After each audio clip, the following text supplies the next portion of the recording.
Kumusta mga brad? Etong SYM-BF3i nga po ang isa sa mga underbo na masabi nating pinakamalakas or pinakamabilis dito sa Pilipinas. Marami na nga po siyang pinaiyak na mga branded. Yun kasi yung term na ginagamit ng iba, branded. Pero kahit nga po ganun na kahit halos nasa kanya na ang lahat na hinahanap ng isang rider. Pogi, mabilis, matibay, hindi ganun kamahal, abot kaya, pero underrated pa rin siya. Alam niyo kung bakit? Hindi daw kasi siya kasali sa The Big Four.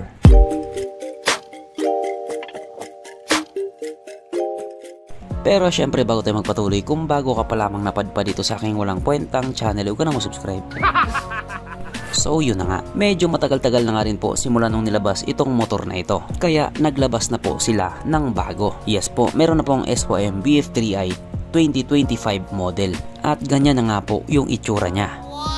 Kung ikukumpara nga po natin sa previous model, malaki na rin talaga yung pinagbago niya. Mas pumogi pa nga po siya lalo. Syempre alam ko na agad itatanong mo, wala pa siya sa Pilipinas. Syempre alam nyo naman yung dealer nila, mas mabagal pa sa pagong. No offense, pero yun talaga ang totoo. Pero sa tingin ko naman, makakarating din sa Pilipinas to. Siguro sa katapusan ng mundo. Tigbason takaron. Siguro abangan na lang natin. Kung titignan nga po natin ang itsura sa motor na ito, nawala na yung malapad niya na headlight. DRL na nga lang po yung pinalit sa kanya. Sa biglaang tingin nga po, para na siyang Honda Airblade. Parang ganon nga po yung datingan niya. Pero hindi ko po sinasabing pumangit siya. Kasi napaka-pogi naman talaga niya. Yun nga lang, baka pagsawaan mo na doon sa ibang bansa bago ilabas sa Pilipinas. Alam nyo na, SYM. Pero kahit nga po ganun, pag-usapan na lang natin kung ano meron sa motor na ito at kung gaano nga ba talaga siya kaganda. So ito nga po ang SYM-BF3i 2025 model na mayroong 183 cubic centimeter engine displacement, 4-stroke single cylinder, single overhead cam with 4 valves, naka-electronic fuel injected at ito po ay naka-liquid cooled.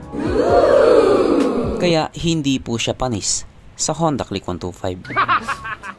Pagdating naman po sa kanyang power, ito po ay mayroong 19.7 horsepower, 9,000 RPM, 17.4 Nm of torque at 7,500 RPM. Kaso lang ang claim nga lang po nila dito sa motor na ito po ay kayang tumakbo sa bilis ng 123 km per hour.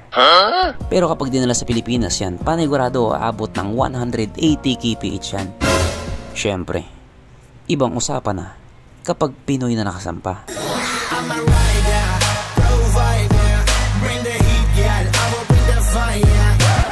Ang kanyang tangke ay kaya magkarga ng 7 liters fuel ng capacity na kumukonsumo naman na po ng 40 km per liter. So para nga po sa isang underbo na 185cc, matipid na po yun. Ang sukat ng kanyang gulong 90/80/17 sa harap at 120/70/70 naman sa likuran.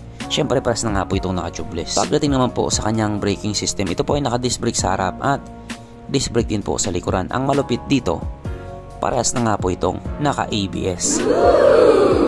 Yes po, naka-dual channel ABS na malaking tulong nga din po para sa isang malakas na motor. Syempre kapag mabilis tumakbo yung motor mo, mas maganda mabilis mo din siyang mapahinto na hindi ka makompromiso para hindi ka magkatusino.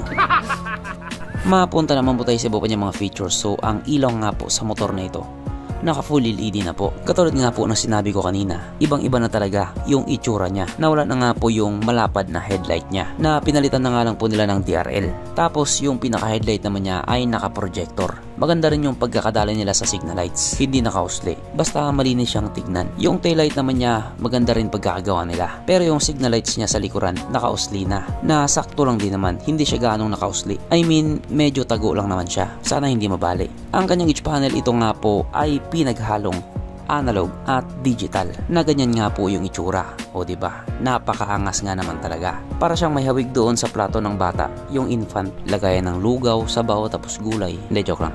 At ito nga po ay naka smart key system na. Yes po, nakakeyless na po siya, kaya hindi na siya mananakaw pa. Oo, malaking bagay nga naman talaga yung smart key. Pero hindi mo pa rin talaga masabing 100% na hindi siya mananakaw. Kasi kapag yan kinarga sa van, tapos ng laban, yari ka kay mama. Kaya mas maganda, itali mo sa poste, tapos pahiran mo ng tae. Panigurado, walang gagalaw sa motor mo. At syempre hindi nga po mawala sa motor na ito ang kanyang USB charging port na para kahit saan ka nga po magpunta hindi ka na mangangamba na baka malubat yung cellphone mo kasi nga manonood ka pa ng Pornhub. Pero dito, hindi mo na kailangan manood ng corn hub sapagkat nandito na nga po tayo sa exciting na part, ang kanyang mga suspension. So sa harapang bahagi nga po ito ay ginamitan ng telescopic fork at sa likuran naman ito po ay gumagamit ng monoshock na ayon nga po sa mga taong nakagamit sa motor na ito, maganda ang bounce.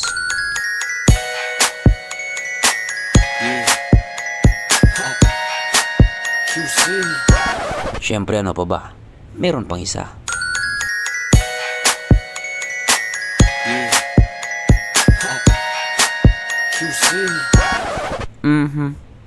Panigurado. Wala na namang nalungkot. At dahil wala nga pong nalungkot, alamin na po natin kung present nga ba sa motor na ito yung tatlong pinaka-importanting features. So una na nga po dito ang kanyang lagayan ng stallion at nakakalungkot mang sabihin, wala po siyang ganon. Wala siyang lagayan ng stallion. Pangalawa, wala din po siyang sabitan ng pulutan. At oras na nga po para sa ating Red Horse check, ang pinaka-importanting feature sa isang motor. At ayon nga po sa aking masusing pag-aanalisa, ang motor na ito ay kayang magkarga ng isang kahong Red Horse. So therefore ang motor na ito ay yoko na lang mag-talk. Pero kahit nga pa ganun, hilingin pa rin natin na sana ilabas siya dito sa Pilipinas. O underrated siya.